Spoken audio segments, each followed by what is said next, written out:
Surendranath college কাণ্ডে কড়া উচ্চশিক্ষা দফতর, কলেজ কর্তৃপক্ষের থেকে বিস্তারিত রিপোর্ট তলব। এ বিষয়ে আরো ডিটেল জানবো, সোমরাজ রয়েছে আমার সঙ্গে। সোমরাজ, দেখো, সুরেন্দ্রনাথ কলেজ কাণ্ডে উচ্চশিক্ষা দপ্তরের তরফে কড়া মনোভাব নেওয়া হয়েছে। বিশেষ করে ছাত্রদের থেকে যে টাকা তোলার অভিযোগ উঠেছে, সেই টাকা কোন খাতে খরচ হয়েছে তার হিসাব চাওয়া হয়েছে। এছাড়াও কলেজের ভিতরে যে রুম তৈরির অনুমতি ছিল কিনা এবং সেই রুম কারা ব্যবহার করত, পাশাপাশি এই যে এ ধরনের একটি রুম তৈরি হলো তার জন্য কলেজের পরিচালন সমিতির অনুমোদন নেওয়া হয়েছিল কিনা এবং সেই রুম তৈরি করার জন্য কোথা থেকে টাকা খরচ করা হয়েছে, কলেজ ফান্ড থেকে টাকা খরচ করা হয়েছে কিনা, পাশাপাশি এই যে ব্যাগভর্তি টাকা যার ছবি প্রকাশ্যে এসছে সেটা কলেজে কিভাবে এলো এবং তার জন্য সিসিটিভি ফুটেজ ও নিরাপত্তা ব্যবস্থা নিয়ে পর্যালোচনা করার নির্দেশ দেওয়া হয়েছে এবং দ্রুত উচ্চশিক্ষা দপ্তরের তরফে বিস্তারিত রিপোর্ট চাওয়া হয়েছে সুরেন্দ্রনাথ কলেজ কর্তৃপক্ষের থেকে। বেশ, শিক্ষার মন্দিরে প্রমোদ কানন, সুরেন্দ্রনাথের বড়ে মিয়া ছোটে মিয়ার কীর্তি ফাঁস, নাম জড়ালো তৃণমূল নেতা দেবাশিস বন্দ্যোপাধ্যায় ওরফে কানকাটা দেবু এবং তার গুণধর পুত্র শিবাশিস বন্দ্যোপাধ্যায়।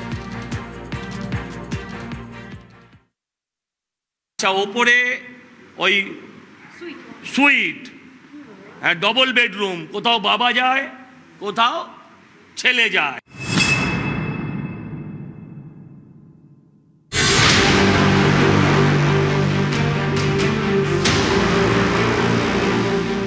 বাবাও কলেজে, ছেলেও কলেজে। কি ভাবছেন, পড়াশোনা করতে? না না, একদমই তা নয়। অভিযোগ, তারা সুরেন্দ্রনাথে যেতেন ফুর্তির আসর বসাতে, কলেজ ক্যাম্পাসকে নিজেদের সাম্রাজ্য হিসেবে ব্যবহার করতে। সুরেন্দ্রনাথের ভিতরেই দুটি এসি বেডরুম, সঙ্গে অ্যাটাচ টয়লেট। কি মেলেনি সেখানে? অভিযোগ, টেরেস ফেসিলিটির নামে সেখানে নাকি চলতো মাসাজ পার্লার। আর এই কলঙ্কিত অধ্যায়ের মূল কুশীলব হিসেবে নাম ছড়াচ্ছে এক বাপ ছেলের, তৃণমূল নেতা দেবাশিস বন্দ্যোপাধ্যায় ওরফে কানকাটা দেবু এবং তার যোগ্য উত্তরসূরি শিবাশিস বন্দ্যোপাধ্যায়ের, যিনি আবার মধ্য কলকাতা তৃণমূল ছাত্র পরিষদের সভাপতি। কোথায় এটা শিক্ষাঙ্গ? আপনি দেখছেন এরকম একটা সুইট রয়েছে বাপ বেটার জন্য। এখানে রাষ্ট্রগুরু সুরেন্দ্রনাথের ছবি কম, এখানে সুদীপ বন্দ্যোপাধ্যায় দাড়িওয়ালার ছবি বেশি, কানকাটার ছবি বেশি, হ্যাঁ ভাই ওর আবার নাতির ছবি, মানে কি নাম, শিবাশিসের ছবি বেশি। হ্যাঁ, সেখানে আবার শিক্ষাঙ্গন করছে। কলেজের পরিচালন সমিতির সদস্য দেবাশিস বন্দ্যোপাধ্যায় ওরফে কানকাটা দেবু, প্রভাবশালী নেতা। অভিযোগের পাহাড় তাঁর ছেলে শিবাশিস বন্দ্যোপাধ্যায়।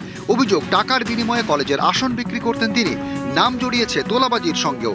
সাধারণ ছাত্রছাত্রীদের মেধার টুটি চিপে ধরে আসন বিক্রি করে লাখ লাখ টাকা তোলার মারাত্মক অভিযোগ এই বাপ ছেলের বিরুদ্ধে।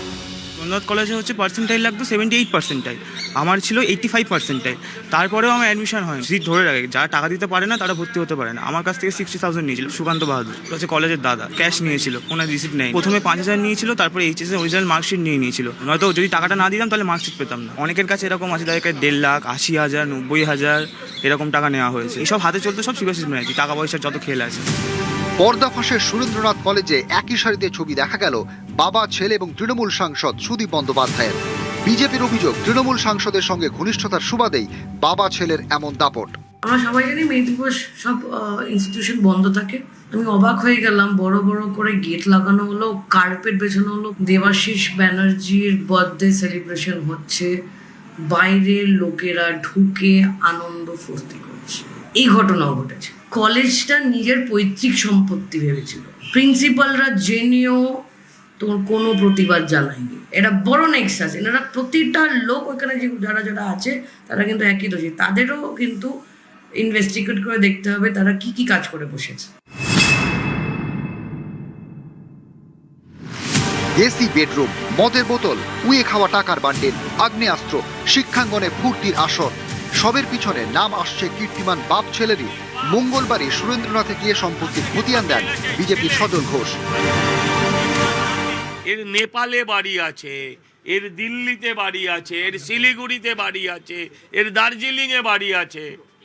হ্যাঁ, আবার কোনো বাড়িতে আমি শুনেছি সুইমিং পুলও আছে। আমি বলছি অন্তত এই চৌরঙ্গিতে ওর 8-10টা বাড়ি আছে। হ্যাঁ, ওর বাপ কি জমিদার ছিল?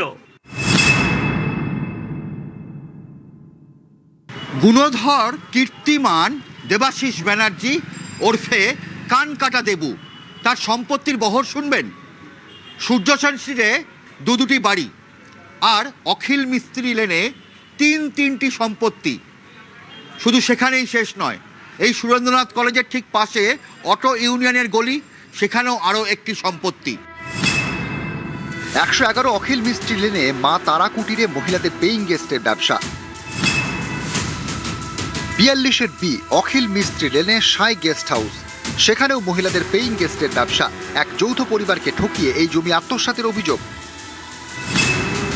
53 বি অখিল মিস্ত্রি লেনেও দেবাশিসের সম্পত্তি। কিছুদিন আগে এই সম্পত্তি কেনেন দেবাশিস।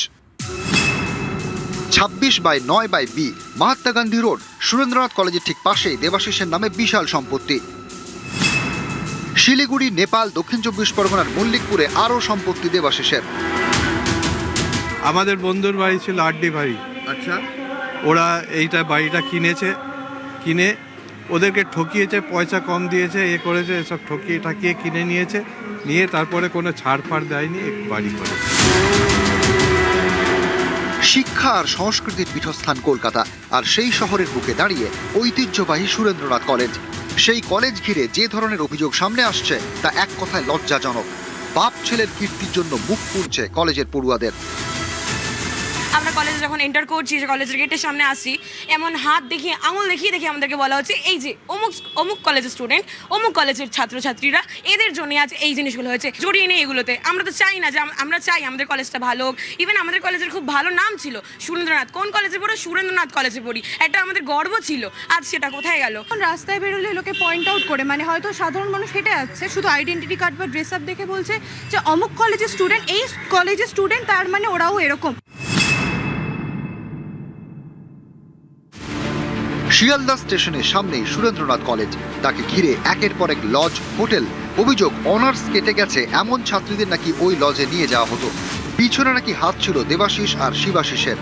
কলেজকে কেন্দ্র করে উনি যেটা করেছেন, শিক্ষাগণকে যেভাবে নোংরা করেছেন, কলুষিত করেছেন, আজকে এই ছাত্রছাত্রীরা তার জন্য সাফার করছে। কলেজগুলো ফিল হচ্ছে না সিট, এদেরকে খারাপ কথা শুনতে হচ্ছে। তোদের কলেজ এরকম, আগামী দিনে এই কলেজের লোকে পড়বে কি না সেটা ভাববে। এই যে আপনি শ্রীরাম লজের কথা বললেন, এই শ্রীরাম লজের মতো এখানে বেশ অনেকগুলো লজ আছে যেখানে অফিসিয়ালি প্রস্টিটিউশন হয়, এবং সেইগুলো প্রস্টিটিউশন হতো ওনার মদতে, মানে পুলিশি সেটিং থেকে শুরু করে যাবতীয় গার্ড দেওয়া সেটা উনিই দিতেন। সবের পিছনে ষড়যন্ত্রের গন্ধই পাচ্ছেন দেবাশিস বন্দ্যোপাধ্যায়ের দাদা। আমার ভাই এরকম কাজ করতে পারে না, এটা মানে ষড়যন্ত্র। আমি একটা কথাই বলবো, ষড়যন্ত্র। বিরুদ্ধ দলের লোকেরা এখন পার্টিটা বেকায়দায় পড়ে গেছে, বাকিটা ইলেকশন হেরে গেছে। শিক্ষাঙ্গন আজ আর জ্ঞান চর্চার আলো ছড়াচ্ছে না, বরং তা পরিণত হয়েছে ক্ষমতার দম্ভ আর তোলাবাজির অন্ধকার আখড়ায়। আর তাতেই নাম জড়িয়েছে বাপ ছেলের, যার জন্য হেনস্থা হতে হচ্ছে কলেজের পড়ুয়াদের। এখন দেখার, এই কলঙ্ক মুছে সুরেন্দ্রনাথ কলেজে পড়াশোনার সুস্থ পরিবেশ আবার কবে ফিরে আসে। নিউজ 18 বাংলা।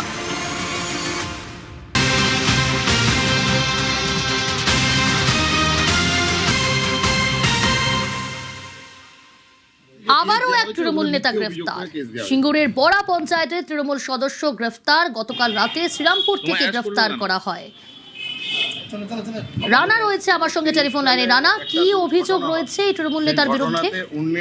হ্যাঁ প্রিয়াঙ্কা, 2025 ও 26 সালে এই যে তৃণমূল মানে বড়া গ্রাম পঞ্চায়েতের তৃণমূলের সদস্য যে অষ্টুকলের বিরুদ্ধে অভিযোগ ছিল মারধর, দোকান ভাঙচুর, বাড়িতে গিয়ে হুমকি দেওয়ার, এরকম বিভিন্ন মানে অভিযোগ ছিল তার বিরুদ্ধে। সেই সময় যেহেতু শাসক দলের ঘনিষ্ঠ হওয়ার জন্য তাকে পুলিশ সেই সময় মানে তার বিরুদ্ধে অভিযোগ দায়ের করলো থানাতে। পুলিশ কিন্তু সেরকম সমর্থক মানে কোনো ভূমিকা গ্রহণ করেনি। এরপরে পালাবদলের পরই যখন আবার তার বিরুদ্ধে এই অভিযোগটা সামনে আসে, তখনই মানে সিঙ্গুর থানা পুলিশ গতকাল রাতে শ্রীরামপুর থেকে মানে তাকে গ্রেফতার করে সিঙ্গুর থানায় নিয়ে আসা হয়। মানে তাকে চন্দননগর মহকুমা আদালতে পাঠানো হয়েছে। দ্বিতীয় বিরুদ্ধে নানা অভিযোগ রয়েছে, তোলাবাজি রয়েছে, গাড়ি ভাঙচুর, মারধর করার মানে অভিযোগ।